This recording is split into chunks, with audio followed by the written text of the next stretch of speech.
Good afternoon. Thank you for taking a few moments with me in the Word. You know, God, He is building His church on the foundation of love. In Colossians chapter 3 and verse 14, it says, "For love is supreme and must flow through each of these virtues. Love becomes the mark of true maturity." True maturity is not proven by how many people we've prayed for, the gifts of the Holy Spirit that we function in, and so on and so forth. Certainly those will flow out of love. But the mark of true maturity is love, and love is supreme. In fact, in 1 Corinthians chapter 13, which describes love to us, in verse 13 it says, "Until then, there are three things that remain: faith, hope, and love. Yet love surpasses them all." So above all else, let love be the beautiful prize for which you run.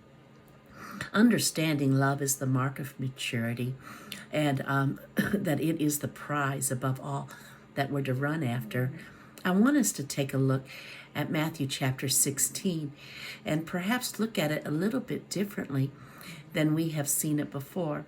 In Matthew chapter 16, excuse me, and in verse 13 it says, "When Jesus came to Caesarea Philippi, he asked his disciples this question: 'What are the people saying about me, the Son of Man? Who do they believe I am?' They answered, 'Some are convinced you're John the baptizer. Others say you're Elijah, reincarnated, or Jeremiah, one of the prophets.' 'But who do you say that I am?' Jesus asked. And Simon Peter spoke up and said, 'You are the Anointed One, the Son of the living God.' And Jesus replied, 'You are favored and privileged, Simon, son of Jonah, for you didn't discover this on your own, but my Father in heaven has supernaturally revealed it to you. I give you the name Peter, a stone, and this truth of who I am will be the bedrock foundation on which I will build my church, my legislative assembly, and the power of death shall not be able to overcome it."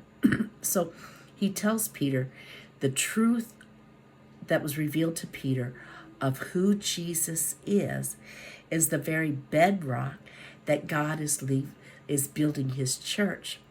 And who did he say that Jesus is? He said that he was the Anointed One. He said the Son of the living God. Not the healer, not the Messiah, though he was these things, but he's the Son. And that really stood out to me. And you know, when you look at Son, you look at it in the Greek, in the Strongs, and in the Thayers. And I loved this. This stood out to me in the Thayers. It says, "A term used preeminently of Jesus Christ as enjoying the supreme love of God, united to him an affectionate intimacy, privy to his saving counsels, obedient to the Father's will in all of his acts." So homing in on sonship, I begin to meditate on that and pray into that. And I believe that this foundation of the church is founded on our relationship with the Father as sons and daughters. That intimate relationship that is bound by the unfailing love of God. And here's the thing that we understand. When we are truly in love with the Father and soaking in his love for us, then we love one another well.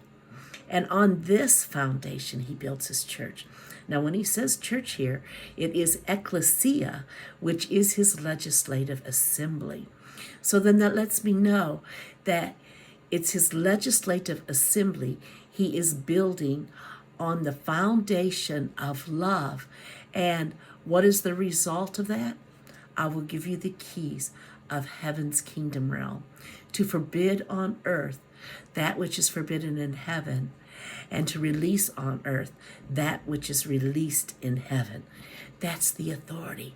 So he entrusts his authority to the degree of his love that we walk in. And the true church is being built on the agape of God. That's an atmosphere that one can come into and stand solid on that rock and confident and unshakable because they know and they believe the love of God. And it's that church that the gates of hell cannot prevail. I love you, and I look forward to being with you again on Wednesday.